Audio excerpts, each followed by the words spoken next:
Hello students, आज के class में हम लोग जीव विज्ञान का जो पहला चैप्टर है जैव प्रक्रम पोषण, इस चैप्टर के विषय में पढ़ेंगे। और इस चैप्टर के अंतर्गत आज हम लोग सबसे पहले ये जानेंगे कि जीव विज्ञान क्या है ना। जीव विज्ञान के अंतर्गत क्या पढ़ा जाता है, जैव प्रक्रम क्या है, पोषण क्या है, पोषण कितनी विधियों द्वारा संपन्न होता है, इन सब सारी चीजों की जानकारी और इनसे जुड़ी तमाम बातों की जानकारी आज के क्लास में हम लोग लेंगे। वीडियो के अंत तक आप बने रहें। सबसे पहला जो आज टॉपिक है वो है कि जीव विज्ञान क्या है, बायोलॉजी क्या है। सबसे पहले जीव विज्ञान का अर्थ हम लोग जानेंगे कि जीव विज्ञान या बायोलॉजी का अर्थ क्या है। तो जीव विज्ञान, जिसका कि अंग्रेजी होता है बायोलॉजी, है ना। और बायोलॉजी दो शब्द से बना है, ये ग्रीक शब्द है। क्या है? तो बायोस और लोगोस, है ना। बायोस का मतलब होता है जीवन। क्या होता है? जीवन। और लोगोस का मतलब होता है स्टडी करना, अध्ययन करना। कहने का मतलब कि जीव विज्ञान के अंतर्गत हम लोग किसका अध्ययन करते हैं? तो जीवन का अध्ययन करते हैं, है ना। अब है कि जीवन है क्या? तो जीवन शब्द जीव से बना है, यानी जो जिसमें जीव हो अर्थात सजीव। जिसमें जीव नहीं होता है उसको निर्जीव कहते हैं। अब है कि ये जीवन की उत्पत्ति कैसे हुई, जीव की संरचना किस प्रकार की है, इन सारी बातों की जानकारी हम लोग जीव विज्ञान के अंतर्गत अध्ययन करते हैं। अब आइए देखें कि जीव विज्ञान, जिसको कि अंग्रेजी में बायोलॉजी कहते हैं, तो जीव विज्ञान शब्द का प्रयोग सबसे पहले 1801 ईस्वी में लैमार्क तथा ट्रेवीरेनस नामक वैज्ञानिकों के द्वारा किया गया था। अब यहां पर एक ऑब्जेक्टिव है कि जीव विज्ञान शब्द का प्रयोग सबसे पहले कब किया गया था, पहली बार बायोलॉजी शब्द अस्तित्व में कब आया। तो आपको जवाब देना है 1801 ईस्वी में। किनके द्वारा लाया गया? तो लैमार्क तथा ट्रेवीरेनस नामक वैज्ञानिकों के द्वारा ये लाया गया। दुनिया के मानस पटल पर एक शब्द नया खोज करके इन्होंने निकाला कि जीव विज्ञान। अब ये जीव विज्ञान कहते किसको है? क्या है जीव विज्ञान? जीव विज्ञान के अंतर्गत क्या पढ़ते हैं? तो जीव विज्ञान विज्ञान की वह शाखा है जिसके अंतर्गत जीवन की उत्पत्ति, ये जिसमें काट दीजिए, जीवन की उत्पत्ति एवं विकास, कि किस प्रकार से जीवन की उत्पत्ति होती है, जीवों का विकास होता है और जीवों का स्ट्रक्चर, जीवों की संरचना, उनके क्लासिफिकेशन, उनका वर्गीकरण तथा आनुवांशिकी का हेरिडिटी। क्या है आनुवंशिकी? क्या है हेरिडिटी? थोड़ा सा चर्चा करते हैं कि देखे होंगे माता पिता के जैसे ही उनके संतान होते हैं। कद काठी, रूप, आकार, रंग, सब कुछ वो अपने जनकों के समान होते हैं। संक्षेप में मैं बता दूं कि एक बच्चा, एक शिशु में 6 व्यक्ति का गुण जा सकता है। सबसे पहले माता पिता, है ना, और फिर माता के माता पिता, यानी माता के माता पिता कौन हुए? नाना और नानी।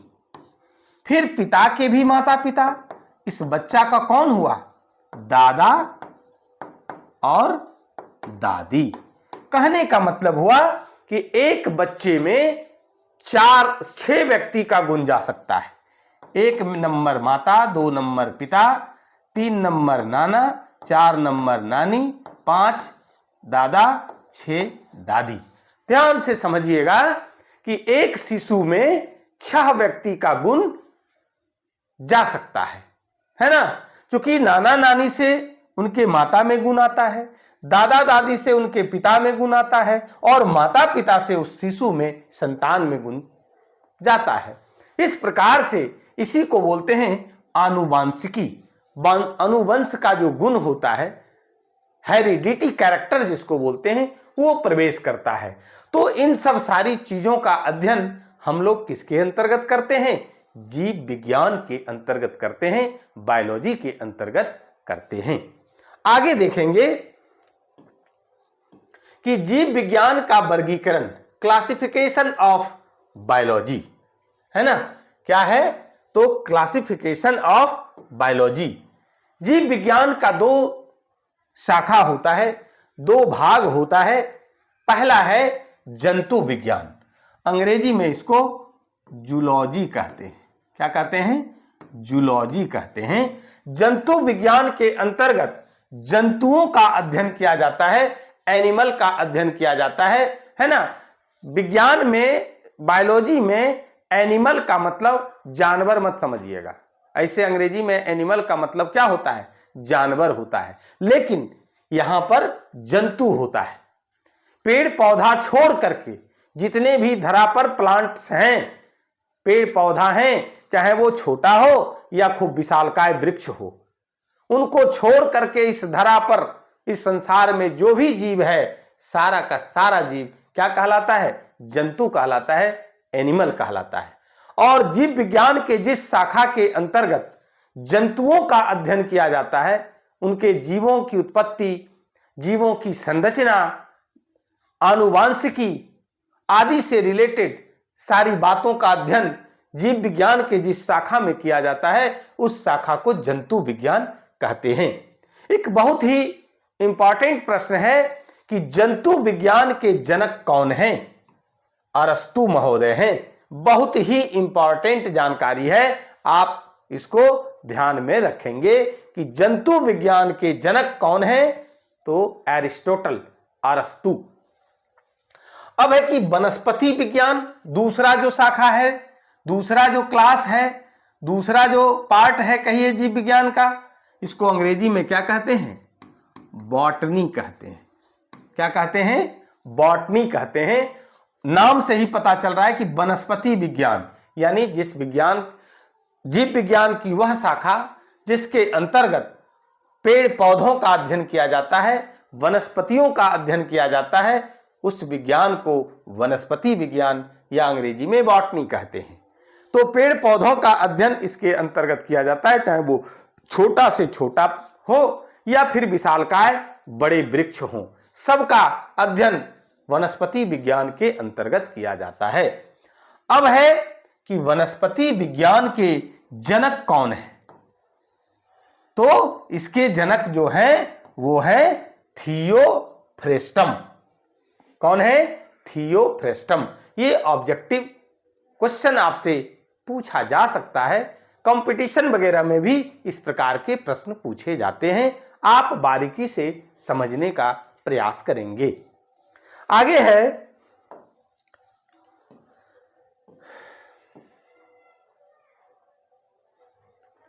जैव प्रक्रम क्या है, लाइफ प्रोसेस क्या है ना। ये चैप्टर का नाम है जैव प्रक्रम पोषण, है ना। जैव प्रक्रम, लाइफ प्रोसेस क्या है? लाइफ प्रोसेस से पहले हम कुछ मैंडेटरी चीज जानेंगे, बेसिक चीज, बेसिक नॉलेज लेंगे। सबसे पहले यह जो जीव है, यह जीव कोशिकाओं से मिलकर के बना है, सेल से मिलकर के बना है। अब है कि ये कोशिका है क्या? कोशिका क्या है? किसको कहते हैं कोशिका? 9th क्लास में आपने पढ़ा होगा कि जीव शरीर की संरचनात्मक, क्रियात्मक एवं वंशानुगत इकाई है, यूनिट है। किसका? शरीर का। जीव शरीर की संरचनात्मक, क्रियात्मक और वंशानुगत इकाई को कोशिका कहते हैं। और इसको आसान भाषा में हम समझाने का प्रयास करते हैं कि जिस प्रकार से एक मकान का निर्माण एक एक ईंट को जोड़ करके होता है, ठीक उसी प्रकार से एक शरीर का निर्माण एक एक कोशिका से मिलकर के बना होता है, निर्माण होता है। अब देखिए कि कोशिकाओं के समूह को उत्तक कहते हैं, टिश्यू कहते हैं, है ना। यानी समान आकृति तथा एक ही प्रकार के कार्य करने वाले कोशिकाओं के समूह को उत्तक कहते हैं। अब उत्तक के मिलने से अंग बनता है और अंग के मिलने से अंग तंत्र बनता है और विभिन्न अंग तंत्रों के मिलने से जीव या व्यष्टि कहिए उसका निर्माण होता है ना। हम लोग चले कहां से? कोशिका से। क्या होता है? एक एक ईंट मिलने से एक कमरा बन जाएगा, कमरा के मिलने से क्या होता है? एक एक ईंट मिलने से दीवार बनता है और दीवार के मिलने से कमरा बनता है और कमरा के मिल जाने से मकान तैयार हो जाता है। ठीक उसी प्रकार से कोशिकाओं के मिलने से उत्तक बनता है, उत्तकों के मिलने से अंग बनता है, अंगों के मिलने से अंग तंत्र बनता है और अंग तंत्र मिलकर के जीव शरीर का निर्माण करता है।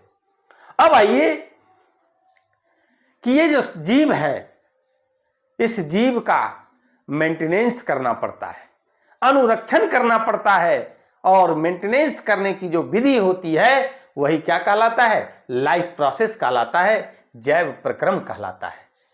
हम लोग जो टॉपिक है आपका पहला चैप्टर का जो नाम है, पहले हम लोग उस पर बात कर रहे हैं, फिर आगे बढ़ते जाएंगे धीरे धीरे, है ना।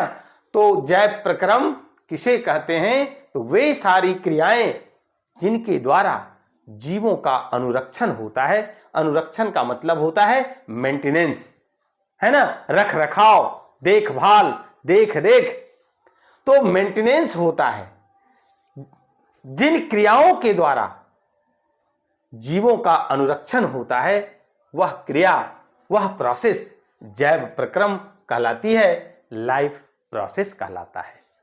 अब है जैसे में कौन कौन सी क्रियाएं हैं जिनके द्वारा जीव शरीर का या फिर कहिए जीवों का मेंटेनेंस होता है, अनुरक्षण होता है, रख रखाव होता है, देख रेख होता है ना। तो वो है पोषण, जो कि आपका चैप्टर है, उस पर अभी बात करेंगे। फिर श्वसन, पोषण का मतलब क्या हुआ? भोजन ग्रहण करना, उस पर विस्तृत बात अभी हम लोग कर रहे हैं। फिर है श्वसन, जो सांस लेते हैं, ऑक्सीजन लेते हैं, ऑक्सीजन लेते हैं, कार्बन डाइऑक्साइड छोड़ते हैं, इतना ही को श्वसन नहीं कहते हैं, ये श्वासोच्छ्वास है। बहुत विस्तृत और व्यापक जानकारी हम लोग ग्रहण करेंगे। फिर परिवहन, शरीर के अंदर ट्रांसपोर्टेशन का भी काम होता है। कोई भी पदार्थ एक अंग से दूसरे अंग तक, शरीर के एक भाग से दूसरे भाग तक पहुंचता है, जिसको कि हम लोग परिवहन कहते हैं। शरीर में बहुत सारी जैविक क्रियाओं का संपादन होता है, उपापचयी क्रियाएं होती है और इन क्रियाओं के द्वारा कुछ अवशिष्ट पदार्थ, कुछ बेकार पदार्थ शरीर में बनता है, हानिकारक पदार्थ बनता है, जो शरीर से बाहर निकाल दिया जाता है। और जिन क्रिया के द्वारा, जिस प्रोसेस के द्वारा शरीर से बाहर निकाला जाता है, उसको उत्सर्जन कहते हैं।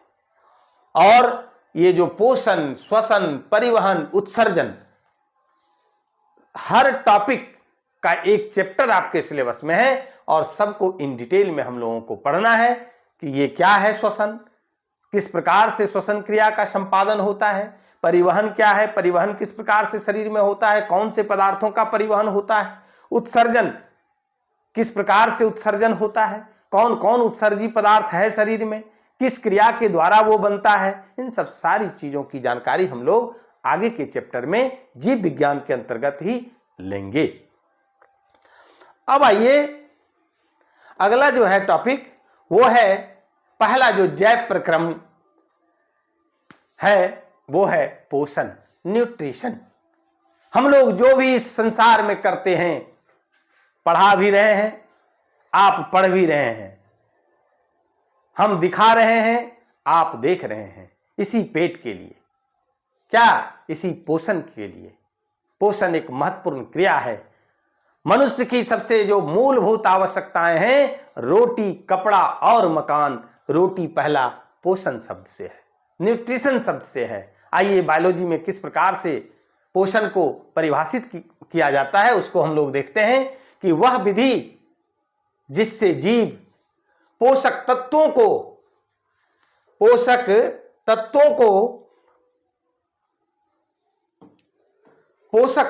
को ग्रहण करता है। पोषक तत्व क्या है? कार्बोहाइड्रेट, प्रोटीन, विटामिन, वसा, खनिज लवण, ये सब जो है वो पोषक तत्व है, शरीर को चाहिए। तो पोषक तत्वों को ग्रहण कर उनका उपयोग करते हैं, उनका यूज करते हैं शरीर में विभिन्न जैविक क्रियाओं के संपादन में, और बहुत सारी बात हम कर रहे हैं अभी। तो वह विधि जिससे जीव पोषक तत्वों को ग्रहण कर उनका उपयोग करते हैं, पोषण कहलाता है, न्यूट्रिशन कहलाता है। अब है ये पोषण का जरूरत क्यों पड़ता है? शरीर में क्या मेंटेनेंस करने के लिए पोषण की आवश्यकता होती है? भोजन की आवश्यकता होती है, पोषक तत्वों की आवश्यकता होती है। इससे हमें ऊर्जा मिलती है, हम ऊर्जान्वित होते हैं और कोई भी कार्य कर पाने में सक्षम होते हैं। हमारे शरीर के अंदर भी बहुत सारी जैविक क्रियाओं का संपादन होता है और उसको संपादन करने के लिए हमें ऊर्जा की आवश्यकता होती है, और वो ऊर्जा हमें पोषण जैव प्रक्रम लाइफ प्रोसेस के द्वारा हमें प्राप्त होती है। अब आइए कि क्यों पोषण होता है। तो जीवन की उपापचयी क्रियाओं, मेटाबॉलिक एक्टिविटीज। क्या है उपापचयी क्रिया? उपचय और अपचय मिल करके उपापचयी बनता है। कोई भी हम अगर भोजन ग्रहण करते हैं तो सबसे पहले वो टूटता है, बिगड़ता है, उसके बाद उससे ऊर्जा बनता है, ऊर्जा हमें प्राप्त होती है, और इन्हीं क्रियाओं को उपापचयी क्रिया कहते हैं, मेटाबॉलिक एक्टिविटीज कहते हैं। और इसके संचालन के लिए निरंतर ऊर्जा की आपूर्ति, यानी शरीर को ये क्रियाओं का संपादन करने के लिए हमेशा ऊर्जा की आवश्यकता होती है, और उस ऊर्जा की पूर्ति के लिए हम पोषण करते हैं। दूसरा, शरीर की वृद्धि।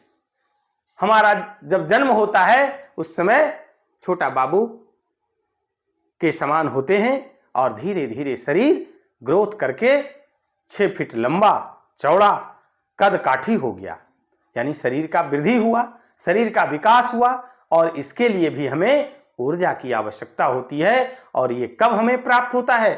पोषण से। तो क्या बता रहे थे कि शरीर की वृद्धि एवं टूटे फूटे ऊतकों की मरम्मत के लिए, जीव द्रव्य प्रोटोप्लाज्म के निर्माण के लिए पोषण की आवश्यकता होती है ना।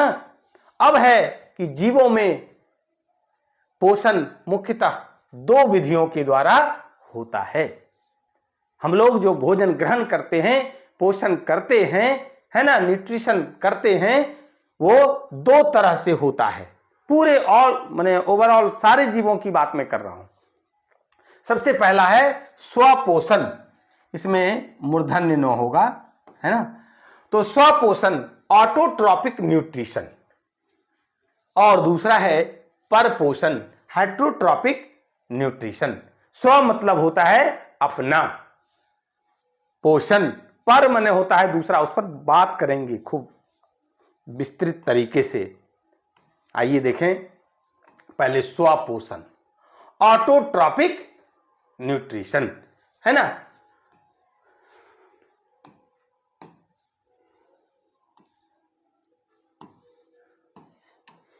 तो क्या है स्वपोषण ऑटोट्रॉपिक? ये जो देखिए ऑटोट्रॉपिक है ना, ये बना है ओटो और प्लस ट्रॉप्स, है ना। ऑटोट्रॉप्स, ऑटो मतलब होता है स्व, खुद, स्वयं, और ट्रॉप्स मतलब होता है पोषण। क्या होता है? पोषण। यानी जो खुद से अपना भोजन बना ले, जो खुद से अपना पोषण कर ले, उसको किसी पर निर्भर नहीं रहना पड़ता है, वह स्वपोषण कहलाता है। आइए और देखते हैं कि स्वपोषण, यहां पर होगा स्वपोषण, गलत टाइप हो गया है ना। स्वपोषण वह प्रक्रिया है, इसको काट दीजिएगा। स्वपोषण वह प्रक्रिया है जिसमें जीव भोजन के लिए अन्य जीवों पर निर्भर न रहकर अपना भोजन स्वयं संश्लेषित करते हैं, अपना भोजन खुद से बनाते हैं, है ना, वह स्वपोषण कहलाता है। फिर से समझिए कि स्वपोषण, क्योंकि स्व जो है ऑटोट्रॉप जो है, autotrophic nutrition, auto plus trophs, auto का मतलब होता है स्व और ट्रॉप्स का मतलब होता है पोषण।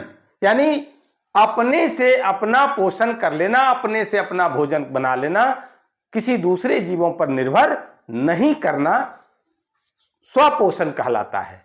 देख लीजिए वही चीज हमने लिखा, फिर से एक बार देखिए। स्वपोषण वह प्रक्रिया है, स्वपोषण वह प्रोसेस है जिसमें जीव भोजन के लिए अन्य जीवों पर निर्भर न रहकर अपना भोजन स्वयं संश्लेषित करते हैं, अपना भोजन खुद से बनाते हैं, है ना। और इस विधि के द्वारा जो भोजन ग्रहण करने वाले जीव होते हैं उसको स्वपोषी कहते हैं, ऑटोट्रॉप्स कहते हैं। जैसे इस धरा पर जितना भी हरे पेड़ पौधे हैं सब अपना भोजन अपने से बना लेते हैं। कैसे? हरे पेड़ पौधों में क्लोरोफिल वर्णक होता है। क्या होता है? क्लोरोफिल वर्णक होता है। और इसी क्लोरोफिल वर्णक, जिसको हिंदी में हरित लवक कहते हैं, पेड़ पौधों का रंग कैसा होता है? हरा होता है। पर्यावरण से ये CO2 ले लेता है, जमीन से जल ले लेता है और सूर्य से सूर्य प्रकाश ले लेता है। और इन चार चीजों की उपस्थिति में प्रकाश संश्लेषण की क्रिया होती है। क्या होती है? प्रकाश संश्लेषण की क्रिया होती है, फोटोसिंथेसिस की क्रिया होती है। और इसी क्रिया के द्वारा पेड़ पौधे अपना भोजन अपने से बना लेते हैं। संसार में हरे पेड़ पौधे को छोड़ करके कोई ऐसा जीव नहीं है जो अपना भोजन अपने से तैयार कर लेता है। सिर्फ और सिर्फ वो है हरे पेड़ पौधे। और बाकी जो भी जंतु हम लोग हैं, सब हम लोग अपना भोजन किससे प्राप्त करते हैं? हरे पेड़ पौधों से ही प्राप्त करते हैं। आगे के क्लास में हम लोग परपोषण क्या है और परपोषण कितने प्रकार के होते हैं, परपोषण की विधियों और उनसे जुड़े जो भी जीव हैं, उन सब जीवों के विषय में इन डिटेल जानकारी प्राप्त करेंगे। आज के क्लास में बस इतना ही। धन्यवाद।